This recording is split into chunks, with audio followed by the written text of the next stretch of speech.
En este vídeo te voy a hablar brevemente de Neville Goddard, un místico que vivió durante el siglo pasado en Estados Unidos, que dedicó gran parte de su vida al estudio de la Biblia y le dio una interpretación real, no la interpretación que nos ha dado las distintas religiones, y por medio de uno de sus ejemplos para que lo apliques en tu vida, seas consciente de por qué y para qué estás aquí y sobre todo tomes conciencia de quién eres para que empieces a manifestar la vida que quieres manifestar en tu propia vida. Bueno, no sé si has oído hablar de Neville Goddard, fue un místico americano, como te acabo de decir, que nació en Barbados, pero rápido emigró a Estados Unidos y vivió, y gran parte de su vida la dedicó al estudio de la Biblia, y nos dejó 10 libros, a cada cual más interesante, que básicamente se resumen en que todos los seres humanos podemos vivir la vida abundante que deseamos vivir. De hecho, me viene ahora mismo a la mente conclusiones suyas, que ninguno de nosotros tenemos que buscar el amor, la abundancia o la salud perfecta. Lo que tenemos que buscar es los límites que nos hemos impuesto por nuestras creencias, que nos impiden manifestar esa abundancia de amor, de riqueza o de salud. Y yo, entre todos los autores del Nuevo Pensamiento, me identifico mucho con él, sobre todo por la interpretación que hace de la Biblia, porque la Biblia, lejos del concepto que al menos tenía yo de ella, como libro único, sagrado, en realidad consta de creo que son 66 libros escritos por 40 autores diferentes, datados en un intervalo de más de 1500 años. Pero eso sí, con un denominador común, de un mismo estilo, y parece que todos, aunque no se conocieran entre ellos, daba la impresión como que estaban escritos por Dios. De hecho, todos los autores se identificaban, asumían el nombre de Dios en ellos mismos. Desde Moisés, que imagino que te sonará el nombre, que se le atribuyen los 4 o 5 primeros libros, escritos hace más de 3.500 años, 1.500 años aproximadamente antes de Cristo, hasta el último libro que se le atribuye a Juan el Apóstol, escrito cerca de 100 años después de Cristo, pasando por todos los grandes profetas, Isaías, Ezequiel, Jeremías, imagino que te sonarán, y terminando por los 4 apóstoles después de Jesús, todos tienen ese mismo estilo, que en realidad parecen secuencias históricas, pasajes históricos, y todos hablan como en nombre de Dios. Así que lo primero de todo, olvídate que la Biblia sea un libro como el concepto que al menos tenía yo de pequeñito, un libro guardado en algún lugar sagrado, en el Vaticano o Dios sabe dónde, al acceso de muy poca gente. En realidad son 66, creo, libracos escritos por estos 40 autores en diferentes épocas de la historia, que además seguro que ninguno de ellos lo escribió para optar a ser incluido en la Biblia definitiva. O sea, seguro que no había ningún premio como ahora del Premio Planeta al mejor libro editado en el año 1500 a.C.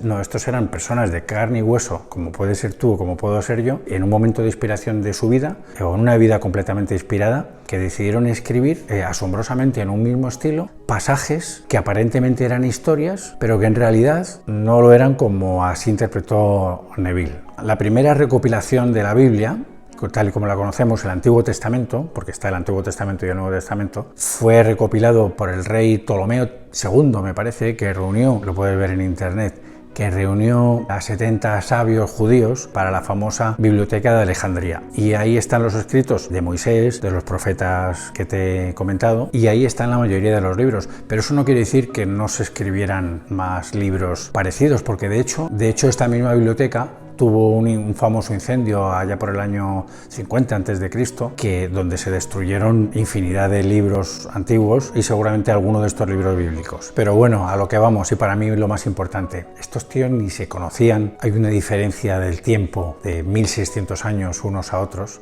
A lo mejor algunos se conocían, no lo sé, pero uno era profesor, otro era juez, otro era pescador, otro era pastor, otro era clérigo.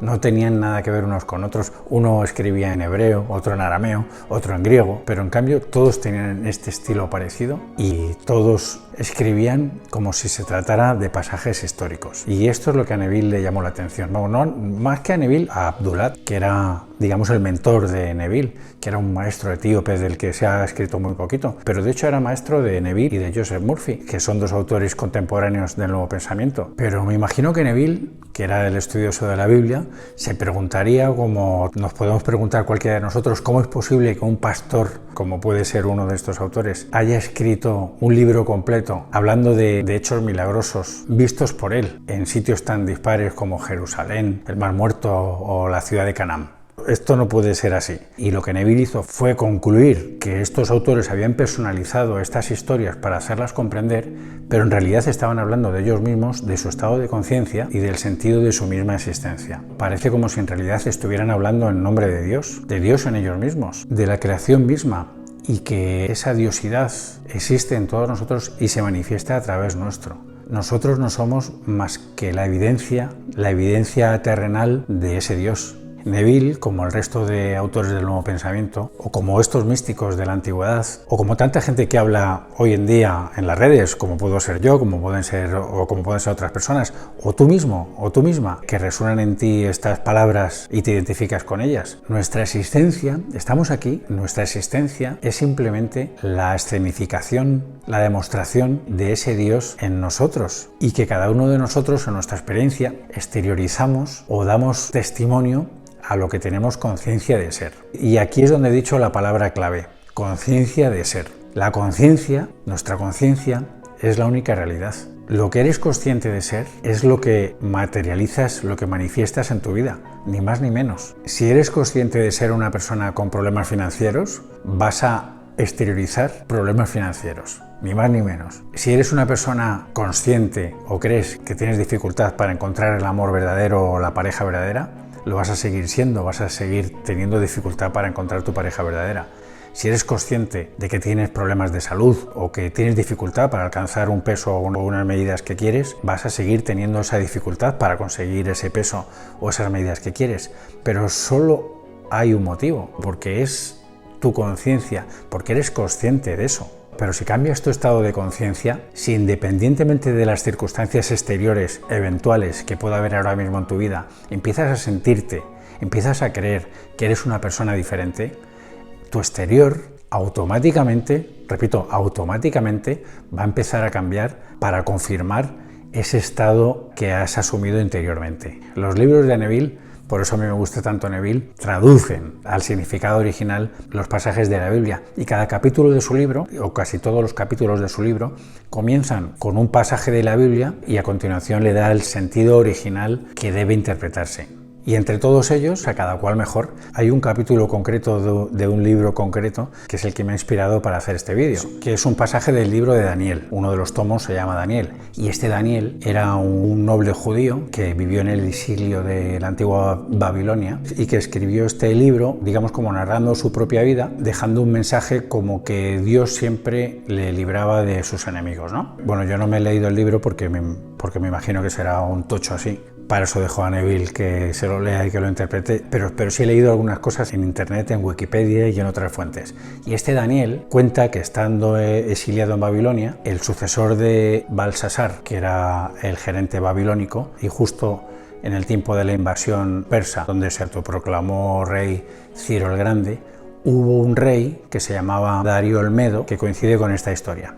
Bueno, en realidad, yo digo que he investigado un poco sobre el tema. Este rey Medo, no hay ninguna referencia sobre este rey Medo, salvo en este libro de Daniel. De hecho, los historiadores consideran que el rey Medo es un personaje ficticio, ya que todas las fuentes sitúan a Cirio, el persa, como sucesor directo de Balsasar, el babilónico. Luego, este libro bíblico de Daniel no se considera, según los históricos, según los estudiosos del tema, un libro histórico, como así pasa con la mayoría de los libros bíblicos. Se puede decir que los autores no estuvieron ahí, sino que se trata de ejemplos alegóricos para que quien los lea consideren estados de conciencia de su propia personalidad. Repito, que aunque hay tanta diferencia en el tiempo, 1600 años, tú imagínate desde el año 400 hasta hoy en día, el tiempo que ha pasado, pues desde Moisés hasta el apóstol Juan han pasado todos esos años, pero todos mantienen este estilo que parece que son hechos históricos, pero en realidad son estados de conciencia aplicados a ellos mismos para que los apliquemos cada uno de nosotros en nuestra propia conciencia. Pero bueno, volviendo al pasaje de Daniel, que se titula El foso de los leones, Daniel,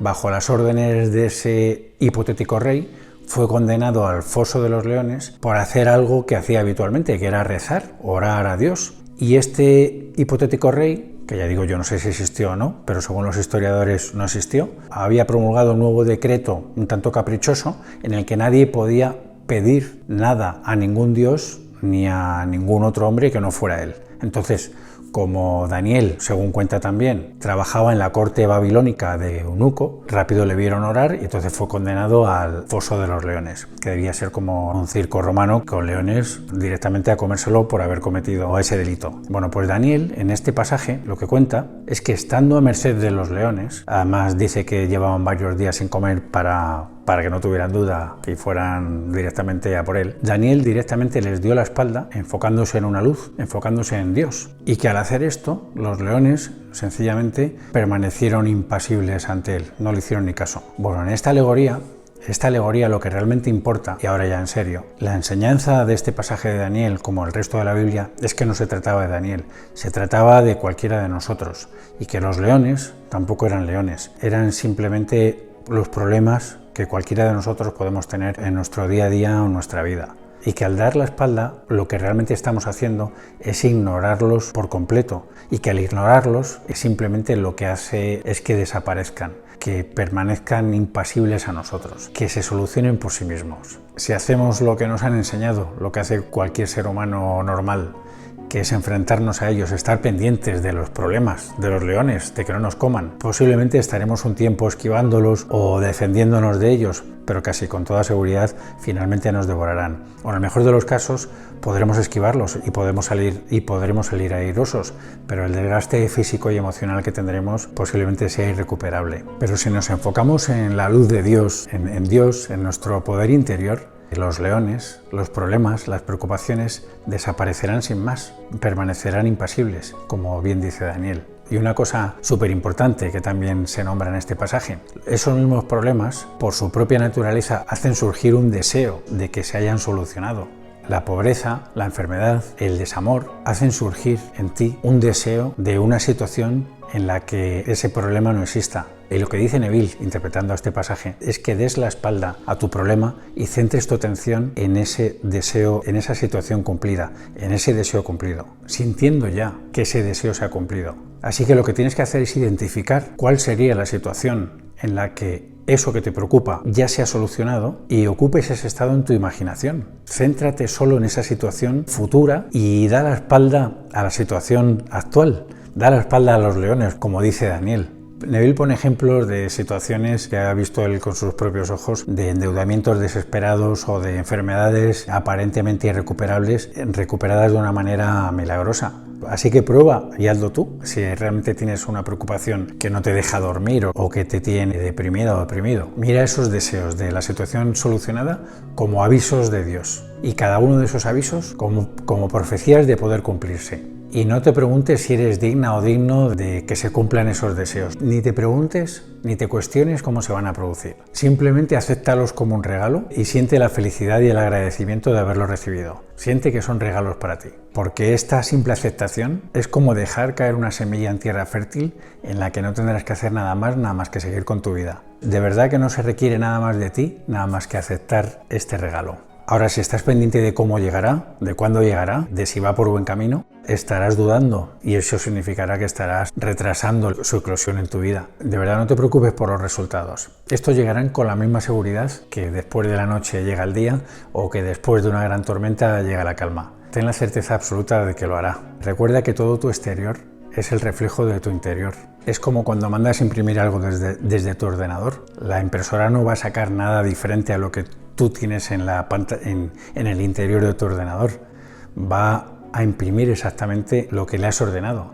La vida funciona igual. El exterior imprime exactamente lo que tienes tú concebido en tu interior, ni más ni menos.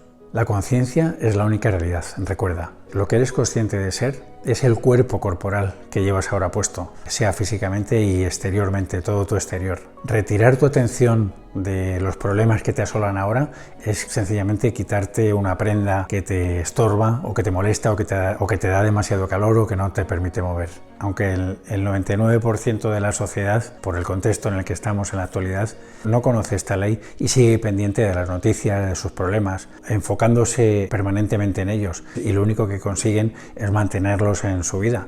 Pero sé tú uno de los del 1% que conocen este secreto o esta interpretación de la Biblia o este sentido de la vida y haz como Daniel. Da la espalda a los leones, a tus problemas, a tus preocupaciones y mira a la luz, mira a Dios dentro de ti. Identifica cuál sería la situación en la que eso que te preocupaba ya estuviera solucionado y toma el estado de conciencia en tiempo presente, sintiéndote como te sentirás cuando eso esté solucionado. Pero siéntete ya, anticípate, vas a ver lo que sucede. Considera ese deseo o ese estado como un regalo de Dios. No te cuestiones si lo mereces o si no lo mereces, o si está difícil de conseguir, o si ahora mismo las apariencias exteriores no tienen nada que ver con ese deseo cumplido. Como dicen todos los autores del Nuevo Pensamiento, no solo Daniel, sino los 40 en los distintos libros, solo ocupa ese estado de conciencia interiormente y verás como la propia vida, por su propia naturaleza, imprimirá,